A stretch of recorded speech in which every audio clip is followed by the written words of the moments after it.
शिवधुरा पांदन रस्ता मोकळा करण्याच्या मागणीसाठी महिला शेतकऱ्यांचे बेमुदत अन्नत्याग आंदोलन.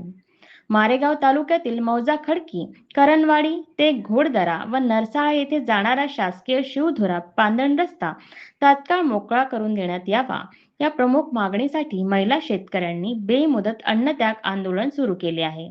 या आंदोलनात श्री संदीप संभाजी उमरे यांना पाठिंबा देत महिला शेतकरी रुपाली राहुल रोगी वय वर्ष 38 आणि शालुताई गजानन जीवतुडे वय वर्ष 50 राहणार घोडदरा तालुका मारेगाव जिल्हा यवतमाळ या सहभागी झाल्या आहेत.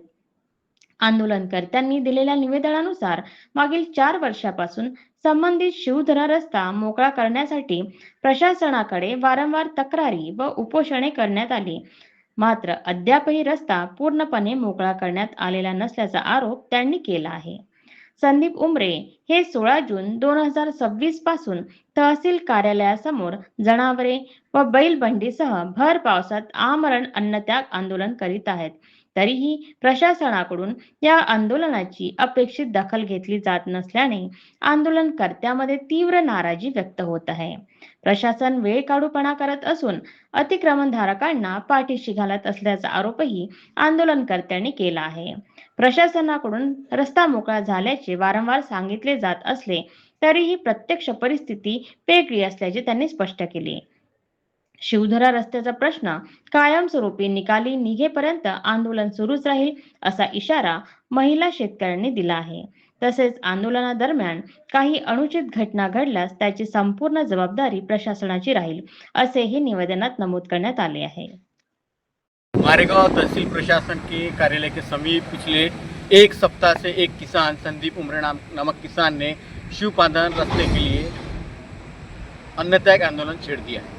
अन्नत्याग आंदोलन छेड़ने के बाद भी उसे न्याय नहीं मिल पाया है, जिस वजह से महिला किसानों ने भी आज से अन्नत्याग आंदोलन की शुरुआत कर दी है। बताया जाता है कि प्रशासन की बेरुखी के चलते ये आंदोलन पूरे चरम पर है। जनप्रतिनिधि ने भी इस उपोषण को अब तक भेंट नहीं दी है। प्रशासन की तरफ से कोई इन्हें सपोर्ट न मिलने के चलते महिला किसान भी आज तहसील कार्यालय के समीप अन्नत्याग आंदोलन के लिए बैठ चुकी है। ईटीवी के लिए उमर शरीफ, मारेगाव। करणवाडी रस्त्याचे अतिक्रमण शिवधुरा उपोषणाला संदीप भाऊ बसलेले आहे। आज 8 दिवस झाले आहे, त्यांच्याकडे प्रशासनाचं लक्ष नाही आहे। प्रशासन झोपलेलं आहे की जागा आहे हे कळत नाहीये। कारण आम्हाला शेतकरी महिलाला इथं उपोषणाला बसायची वेळ आणलेली आहे या प्रशासनाने।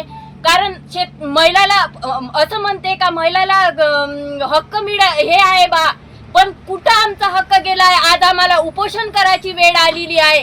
कारण आज जर आम्ही उपोषणाला बसलो नाही तर आम्ही वावरामध्ये जायचं कसं? आम्ही शेती कशी करायची? शेतीच आमचा जीवन जगण्याचा मार्ग आहे। शेती जर नाही केली तर आम्ही जीवन कसं जगायचं? जगायचं की मरायचं? ह्या प्रश्न आमच्या समोर पडलेला आहे। आज जर आम्ही शेती केली नाही तर मरणाच्या दारावर येऊ। कारण आज पेरणीची वेळ आलेली आहे, पाऊस पडत आहे, पण आमच्या शेतामध्ये एक बीप सुद्धा पडलेलं नाही। कारण आम्हाला या उपोषणाला बसा लागत आहे। उपोषणाला जर आज बसलो नाही तर आम्हाला उद्या कापूस कशी आणायची ही समस्या निर्माण होणार आहे। आज जर कापूस आम्ही डोक्याला आणणार कसा? कारण आम्हाला पायी रस्ता सुद्धा मिळत नाही। शिवधुऱ्याच्या कामासाठी जर अतिक्रमण एक हटवू शकत नाही प्रशासन तर समोर का करल? कारण आम्हाला या रस्त्यासाठी रस्त्यावर उतरा लागत आहे। तर का प्रशासन झोपलेलं आहे बा? जागवा। कारण प्रशासनाने जागा नाही झालं तर आज माझ्यासारख्या महिलेला इथं उपोषणाला बसा लागत आहे। तर का बा दुसऱ्यावर का अत्याचार करणार नाही हे तहसील प्रशासन? हे मला कळालं। कारण संदीप भाऊ आज 8 दिवस झाले त्याच्याकडे लक्ष देत नाही, म्हणून आम्हाला नाईलाजाने त्याला त्रास भोगावा लागत आहे। म्हणून आम्ही आज इथं अन्नत्याग आंदोलनाला बसून राहिलेलो आहे। कारण मला माहित आहे, कारण आज जर आम्ही शेती नाही केली तर उपाशी मरू। पण ह्या सरकारला प्रशासनाला जाग येत नाही। कारण जागा हो प्रशासना, कारण आमच्यावर लक्ष दे। कारण आज जर आम्ही शेती नाही केली तर आम्ही काय करू? जर आम्हाला आमदार निवेदन मागत असेल उपोषणाला बसायला आमच्याकडे लक्ष नसन देत तर का फायदा? आमदार सुद्धा इथं येत नाही, कोणी आम्हाकडे का लक्ष देत नाही? तर खरंच माझ्या सरकार मायबापाला हात जोडून नम्रपणे विनंती आहे का इथं या, आम्हाला न्याय द्या, न्याय द्या. मी प्रिया, खरंच मी तुमच्या समोर हात जोडून विनंती करतो, पाया पडतो, सरकार मायबापो माझ्यासाठी न्याय द्या, न्याय द्या, न्याय द्या.